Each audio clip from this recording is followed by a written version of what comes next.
Hello everyone, welcome back to the channel. It's time for another photo quest.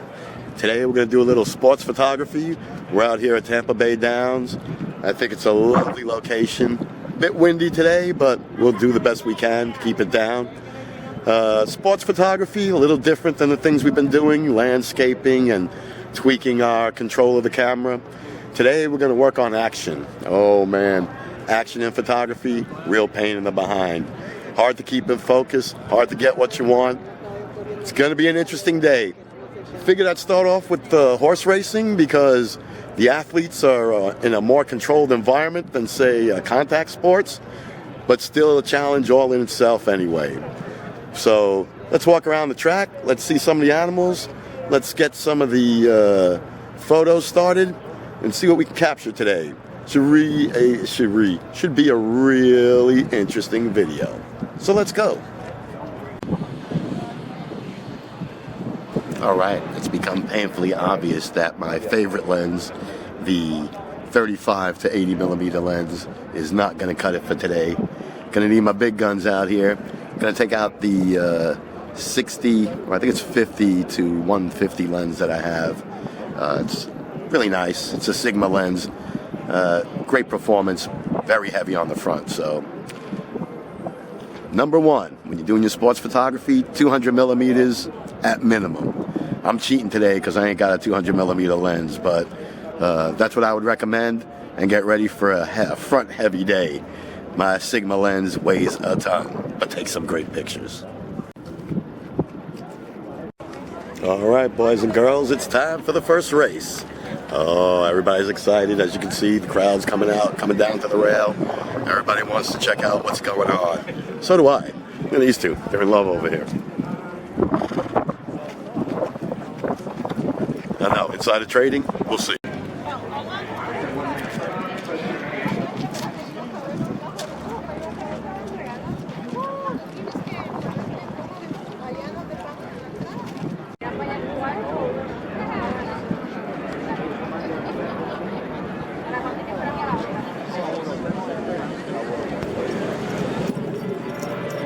Alright, so as you can see, it isn't quite easy to get your subject to stay in frame when they're running by at like 60 miles per hour. You know, you're going to encounter the same type of issues when you're filming football, baseball, soccer, any type of sport that they have a lot of movement. Forget about when there's contact. You know, there's bumping as the horses are racing down the track here, but it's nothing like when you have two grown men colliding into each other and you're trying to get somebody's head up in the shot. Not so easy. As you can see from some of these photos,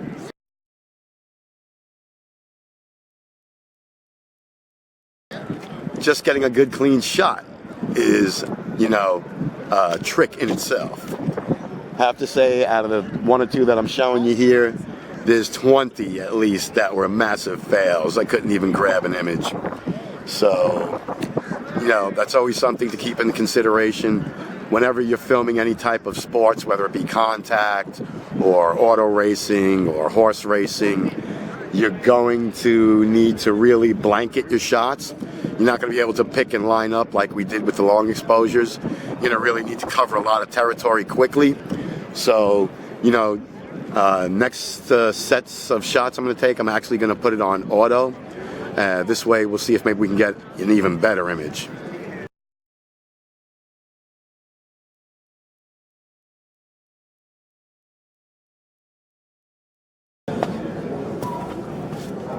So, as you've seen, not very easy to do sports photography, is it? You have a lot of things to consider.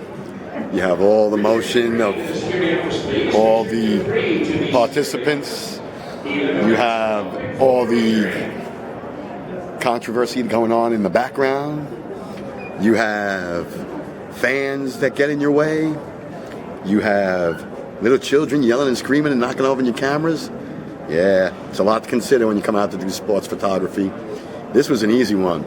Horse racing, I mean, you get up against the rail and you fight for your spot, and hopefully no little kids come over and knock over your shit.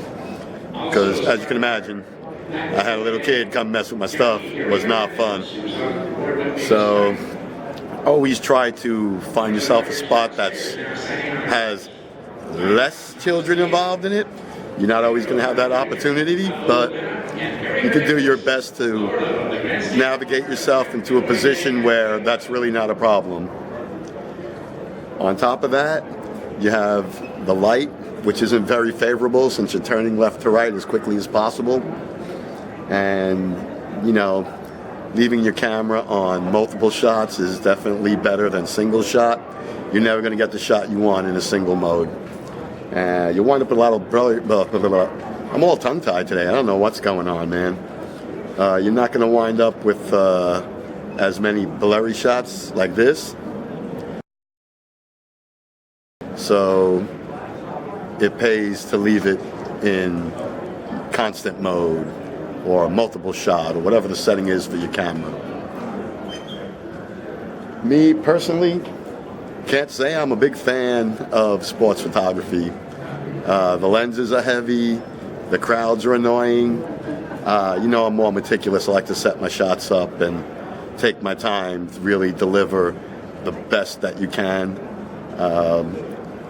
I don't know, I wouldn't say it's too fast-paced for sports photography for me, but I would definitely say it is not my ideal situation.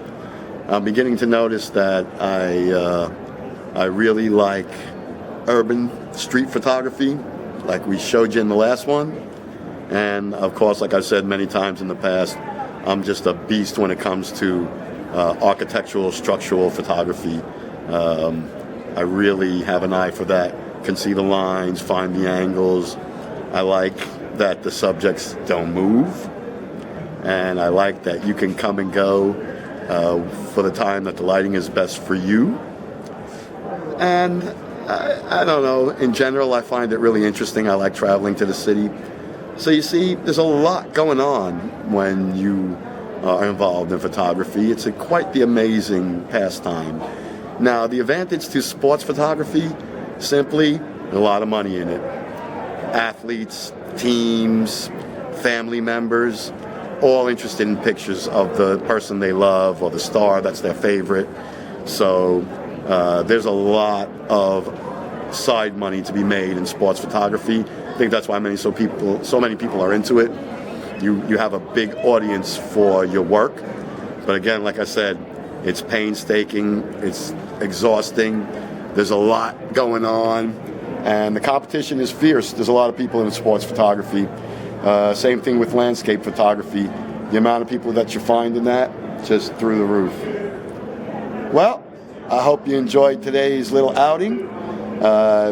Hope it was a little insight into what sports photography is like. Again, this is the bottom level example of what sports photography would be. All I have to do is stand by the finish line or by the starting gate, which is much harder. By the starting gate, you need a friend. But winner's circle, I mean, things are standing still more than in any type of contact sport. And there's still the same market, though. Horse owners, jockeys, family members to them all want pictures of that. This place, Tampa Bay Downs, they're going to want a bunch of the pictures I took of this stadium today. It's a lucrative market, sports photography. Think about it. But y'all know how we do it on this channel. Comment, like, subscribe. Thank you from the bottom of my heart. You can see that we're well over 4,000 now, only because of you guys. I would say by the end of February, 5,000 mark will be met, and awesome adventure will be underway. But time for the next race. Love ya. See y'all in the next one.